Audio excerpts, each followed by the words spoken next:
it's good to start spring and spring practice. I forgot this was part of it again, but it is. It's in, just got done.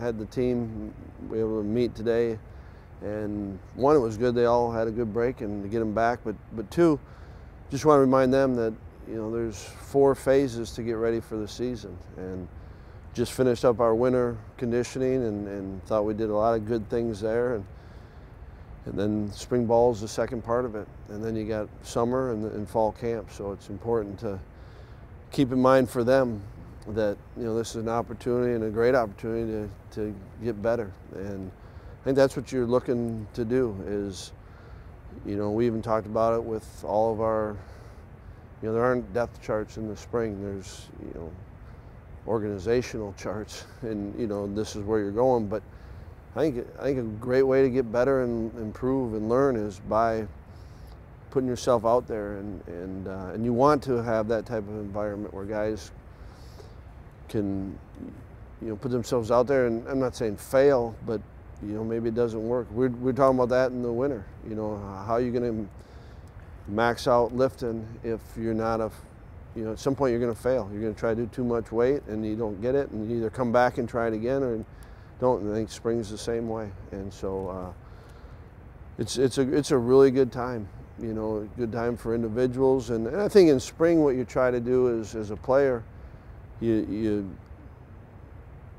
try to position yourself for what kind of role will you have on the team, and certainly every guy comes in different. JT's approaching this spring, and AJ Taylor and Chryst a little bit different than, we got 3 true freshmen that are, coming in their first spring ball, and then we got another group that, this is their first spring. So you kind of got the whole gamut, but we're excited to get going on it. Well, it's not often that a 3-year starting quarterback decides to leave for a senior season.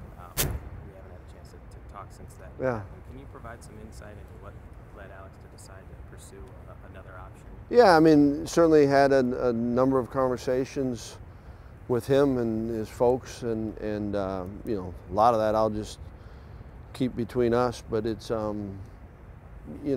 every guy's goes through things, and certainly appreciate what he did here, and he's going to graduate with a heck of a degree, and was a contributor to some really good teams and good moments, and so you wish him well as he goes forward, and I'm excited with the group that we got here.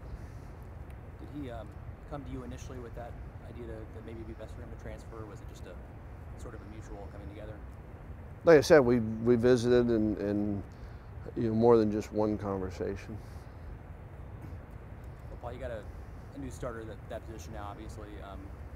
Who do you kind of anticipate on your roster that's going to be in the running for that starting spot? Well, we got 4 quarterbacks, and obviously Jack has started games, and that's what's good about this time of the year is they all get a chance to work and improve, and like I said earlier, not worried about who's starting right now, worried about how can we help each guy get better in spring. Is it difficult to break down reps with 4 guys like that? Not really. You take total number of snaps, divide by 4, add a little bit to one guy.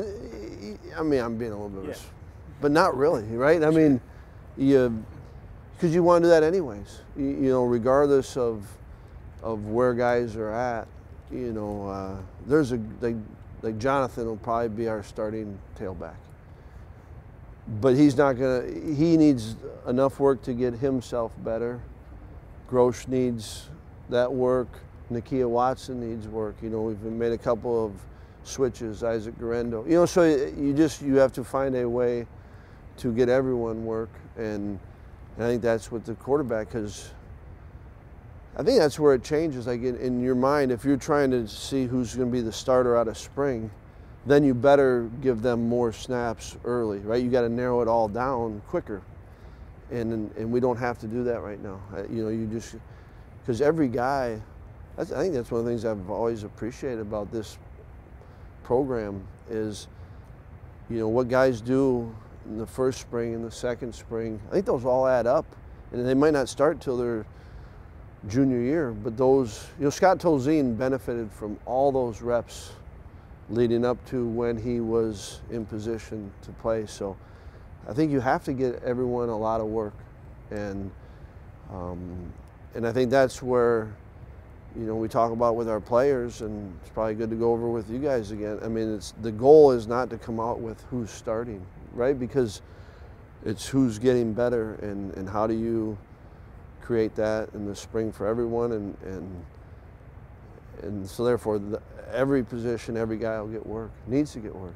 Paul, I'm guessing there's some guys maybe had to have rehab, off-season yeah. and stuff like that. Are there going to be some guys who aren't going to be available in the spring? Yeah, like both Cole and Tyler, won't go this spring. Christian Bell got hurt in bowl practice.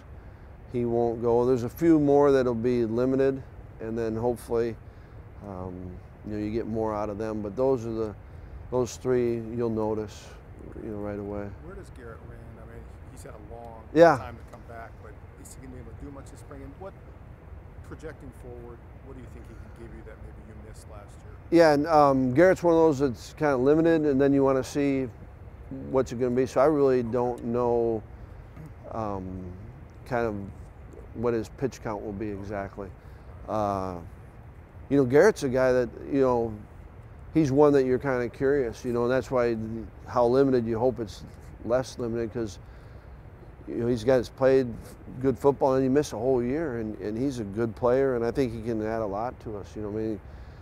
Last year we were going to be young anyways at the D-line spot, and ended up playing even younger than we thought. And obviously, heck, we had to move Caden over. Now he's moving back to offense, and so it'll be good. Hopefully he can get some stuff done this spring, because I think he's, any of those guys that are, like you're talking about, you guys been in the program 3-4 years. That's the group that needs to lead this team.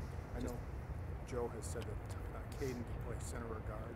With Tyler out, does Caden go to center? Or yeah, probably get more center, but you still want to get enough work for all the guys that could become, you want to get at least three ready to play. Okay. Obviously Tyler being out, but Urge has played some, so he'll get some work. Caden gets some, and so I think, right now that's who would probably get the bulk of the center snaps. I think you mentioned Correndo was switching positions. Yeah. What other guys do you anticipate at this point you'd like to, or will spots? Isaac, Brady Shipper moved to running back. Those two. Seth Curran's moved to inside linebacker. Griffin Grady moved to outside backer. And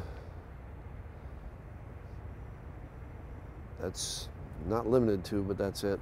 Brian Mason would have posted the roster. What's that? Brian Mason would have posted the roster. We'd have all this stuff. Yeah, I'm sure you were waiting. Like, I can't wait to see the roster get posted.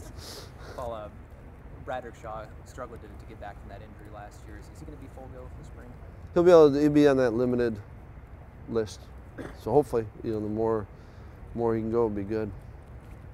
What's your confidence level in sort of those younger offensive linemen that are going to have to step up with, obviously, a couple guys out this spring and the guys that left? Is it a good opportunity for them to? Oh, it's a great opportunity, and I think every guy needs spring ball, and whether you've played and started a bunch or not, and so it's always important, and certainly that group would be no different. As hard as it is to learn a modern college offense, even yours. Yeah. What kind of advantage will it give Mertz in terms of competing in the fall, as opposed to if he was coming in just for fall?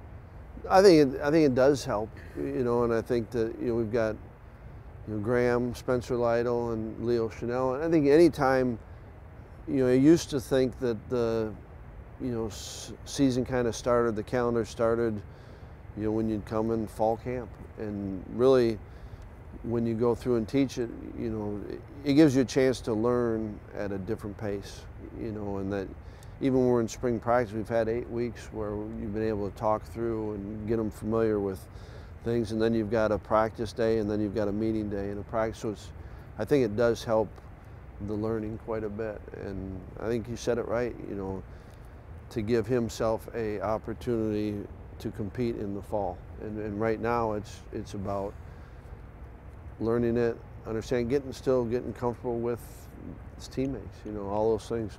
You said after the Pinstripe Bowl, specifically at the quarterback position, needed to be more consistent. Yeah. I think you said there wasn't one thing that we did where you can look at and say this is how it needs to be. Right.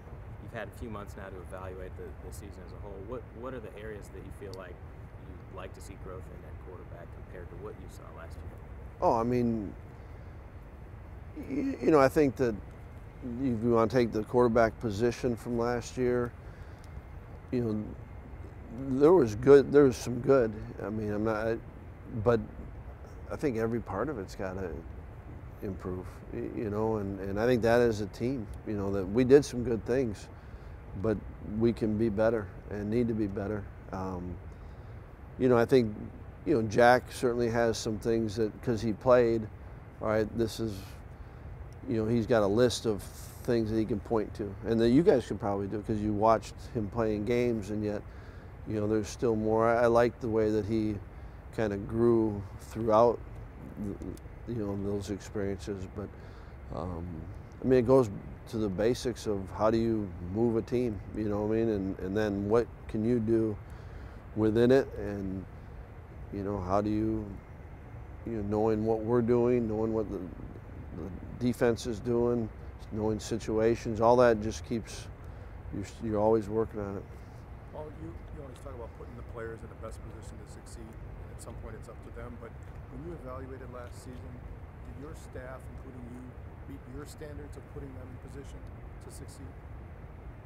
Well, I think that when you look back, you're going to say, you know, sometimes you did and some you didn't, right? And I think you always are going to say that, because if it didn't work, then you're like, okay, was that right or not? And so, like I told the team, you know, the first day we got back, I mean, we all have to own what we've done. And a lot of us have done some good, and a lot of us have things that we can learn from that we can do better. And that's the kind of benefit of experience. And then there's a group that, how can you learn from, even if it wasn't you, how can you learn? What made these guys really good, like positive examples, and what hurts you at them? But yeah, I think that there hasn't been a year where you don't own things, and it's oftentimes it's not necessarily record driven or result driven, right? You know, it may have worked, but boy, we can be better at that. And I think there's some of those, and then there's others that, right, maybe it was the right thought process, but maybe not the right way to train them in it or to practice it, or, you know, so I think you're always trying to look at that, but you got to own it. You know, you guys have won your bowl game, your final game every time since you've been here, but I'm sure the record last year obviously wasn't as good as the previous year. Right. Did you sense a difference in the players, the returning players this offseason, and how that affected them the way last season ended? Not the final game, but just the way. Yeah, you know, I think that,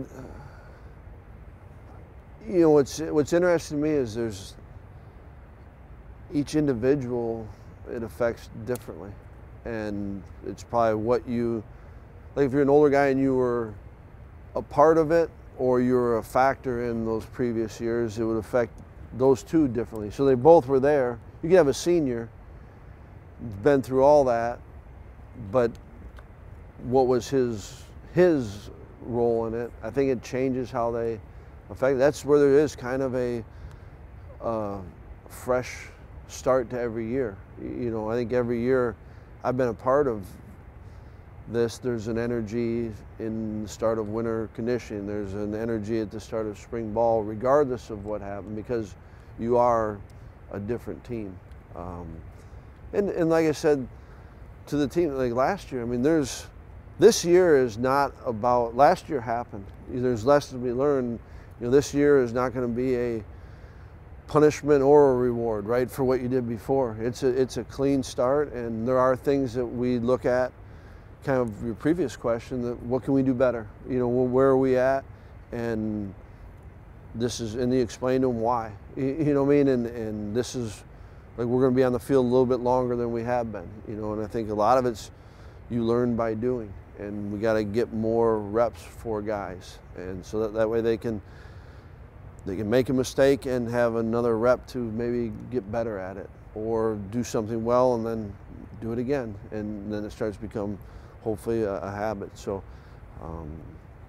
you know, I think that each year is different, and I don't think that there's necessarily there's lessons learned from previous experiences, but then you got a group that doesn't know any different. You know, I think you just got to keep, it's where it kind of keeps changing. Each year it changes, but the storyline's similar, the same. You know, you got a new kicker, which is getting it for the first time in a while. Yeah. What about special teams in general? I mean, would you agree that that has to be a more dynamic component when you play complementary football? Yeah, I mean, if you want to be your best team, you know, and there's areas in it that, you know, if you want to take a look at like stats, you know, where, you know, there's one team that led, you know, was really high up in punt returns, and they did it, but you have two long ones, that changes the whole stat, you know. So I think you got to make sure you peel back all the layers, you know, on punt. Is you've got a punt coverage unit, you've got a net punt, you know, what the punter himself did. It's every phase. That's what's neat about the off season. You know, you got to look at all, but there's no question that there's not one group. There's not a offense, defense, special teams. There's not a position that can't and doesn't need to get better. Well, John, since retirement, was that something you were set to happen after the season, or was it more out of the blue? No, it wasn't out of the blue, and boy, I've appreciated all that he did and how he did it, and you know, he gave his all, and it was the right thing for him to stop playing. I remember your first year, you named Joel the starter on your start of spring camp. Any chance, pretty bold move, wasn't it? Any chance you want to do that again? Any chance you want to do that again this year? Probably not. I really like Joel. No. Yeah, that was.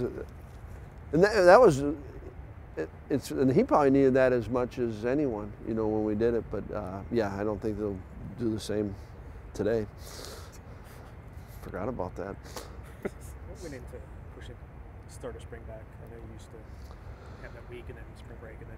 Yeah, you know, you always go off the calendar, and this gave us 8 weeks in the, you know, in the weight room, and then, you know, I thought just for this group. And you can meet with them and kind of get it, this is what's coming, but you're still come back from spring break and kind of gave it a good break point, and then, you know, do spring ball. So that's why we did it. No spring game? I don't know, you've never been a fan of spring games. Yeah, it's, no, there isn't. And it was kind of, you're right, because it's almost a different, you know, it never was, or it stopped, I don't know really when it stopped, but stop kind of becoming a game. And so you want to have something where it's open, so that's why we're going to have hopefully an open, and then people don't have to pay money for it. They just come in and hopefully see it, but you're not misrepresented by calling it a spring game. You know, they come and watch it. So hopefully we get good weather. Like last year you felt bad because, you know, you wanted to make sure you got all your practices, and then you know you come inside if it's bad weather, and so hopefully it works out. We have good weather that day, and people can come and see it, but we still get our work done. Well, Graham received a lot of attention, maybe more than any quarterback in a long time, at least out of high school. Right. In Wisconsin. When you were recruiting him, what were the traits that you felt like stood out, or what are the things that maybe differentiate him from a lot of high school quarterbacks? I mean, I think, you know, he's got a good talent base, right? Like I think he's a talented quarterback, good football player. And then, you know, like any kid that you get, the more you get to know them, you know, you appreciate who they are. And obviously, you know, had success, you know, their team had success in high school. And, you know, I think he did have a lot of attention, and I was, appreciated the way that he handled all of that. And one thing I liked about our whole class, and he was certainly a big part of it, was, they've become close, and he worked to help recruit other guys, and so there's a kind of the team is important to him. So those are all things that you thought you saw in him, but the more you're around it, it just reinforced it. So obviously we're excited that he's here. All right, last thing, how about congratulations to Mark Johnson and the girls team. I don't know if any of you watched it, you should have. It was pretty exciting, so congrats to them.